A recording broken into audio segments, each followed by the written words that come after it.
going to be my gift to you. Now, what I want to give to you is that I want to give you the gift of knowledge. Now, what happens that I've noticed is that in the past month or couple months, a lot of Thai people have been coming to the temple and asking me about ghosts. Sometimes they say, oh, this ghost haunted me last night, or oh, this ghost was like that, or this ghost is in my house and I can't live in my house anymore because of the ghost. Now, what I want to do is I want to give you the gift of understanding, the gift of knowledge, so that you understand and no longer are afraid. Now, just like in the real world, the world that we live in, who is at the top of the food chain? Are animals at the top of the food chain? Are plants at the top of the food chain? How about soybeans? Who's at the top of the food chain? Humans. Humans have the most power. Why? Because we have the ability to think. We have the ability to destroy. We have the ability to create. We have the ability to help. And we have the ability to hurt. Only we have all of these abilities that we can do. Animals have only certain abilities. Plants, they have certain abilities. But we have the most abilities. We are at the top of the food chain. And the same thing goes for in the spirit world. The creatures and the lives that are in hell, they're in such a bad place that they don't see anything except for their own pain and suffering. Just imagine when you have to pee really, really bad, or use the bathroom really, really bad. Do you care about money at that time? Do you care how pretty or handsome you look? All you care about is where is the bathroom. And it's the same thing for the spirits that are in hell. All they can think about is their own pain. Now it's the same thing for the spirits that are in heaven. They're so happy that they don't really care about anyone else. They don't know where anyone else is. Just like when you're playing your favorite game, like when kids play their favorite games, have you ever noticed that they don't even know where their parents are anymore? They don't know about hungry or anything. All they care about is the game. Same thing like when you're reading your favorite book, watching your favorite movie. You don't care about anything else because you're so happy. It's the same thing. Now there are some spirits in our normal world. But here's the thing. They don't have a body. They don't have arms. They don't have legs. So they can't physically harm you. However, if you believe that they can harm you, you are giving them the power. Just like when you let animals come live in your house, you let animals come do different things to you. It's your choice. They naturally live outside. But when you bring them inside, you feed them from the table. Whatever they do, you don't punish them or teach them. That's when you give the animals the power. Now I want to tell you a story back in the Buddha's time. There was a person in the Buddha's time, his name was Anathapindika Sethi, which was the wealthy patron named Anathapindika. Now this kind of person was someone like, like the Mayo of this age, or even like Chris or Yomu, people who like to donate and help and sacrifice for other people, and all they do is help, help, and help. These are the people that are very popular and famous in the society. Like everyone knows these people.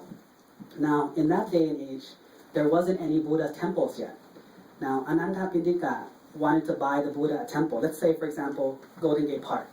I want to offer Golden Gate Park to the Buddha, but it's not mine, so I have to buy it.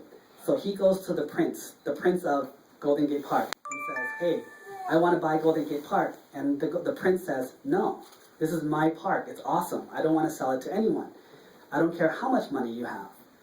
Well, Anathapindika said, please give me a price. I don't care how much you ask. I'll pay it, and I want to buy this for the Buddha. And then, so the prince of Golden Gate Park says, fine, you really want a price? I'll give you a price.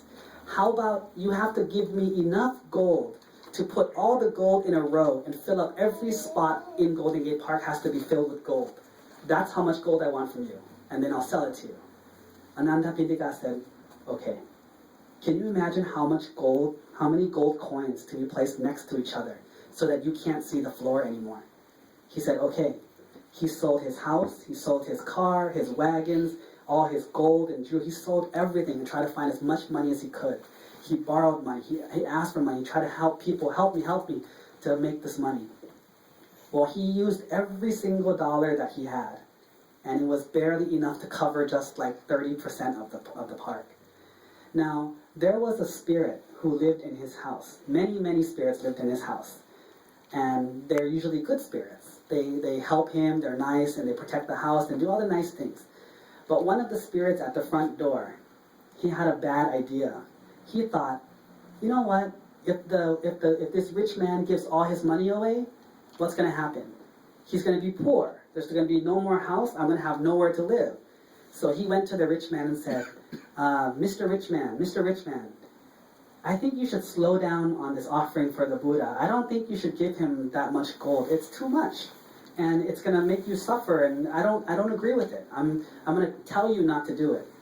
You know what the rich man said? The rich man said one word, one phrase.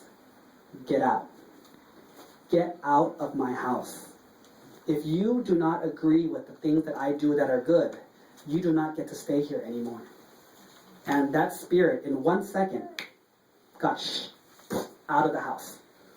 And now the spirit's sitting at the front door crying, I want to come back in, knocking on the door, let me back in, let me back in.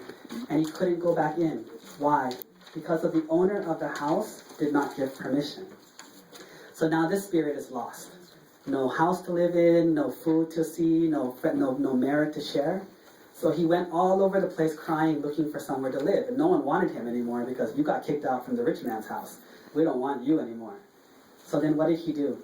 He found a teacher spirit who taught him, the only thing that you can do is for you to find some way to help the rich man pay for the park.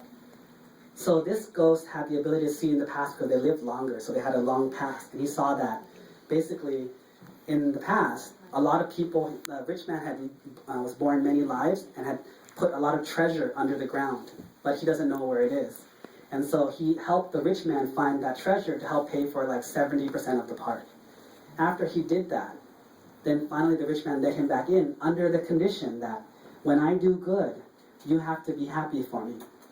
You cannot try to say bad things. You cannot try to trick me and make me do bad things. If you do, you're out of here. You live in my house, you have to respect my rules. Do you see the level of control that you guys have over ghosts? It's just like if you let someone from another country come live at your house. You let them come live. If you don't want them, tell them to leave. But when they're there, it's friendly. They're nice because you're nice, because you're friendly. So I want you to understand that these ghosts, they have no power over you. You have power over them. It's just that you don't realize it. It's just that you don't believe it. You've been tricked by your parents like, oh, there's a ghost in the closet, there's a ghost under your bed. But that's not the way it really works. And so that is why, as Buddhists, we are in control of our lives. We are the ones that dictate what happens, not a ghost. Just like animals don't dictate your life unless you let them. Dogs can't force you to walk them unless you choose to. It's your choice. So from now on, take responsibility for your lives. Take responsibility for your fears. And take responsibility for the people that you surround yourself with.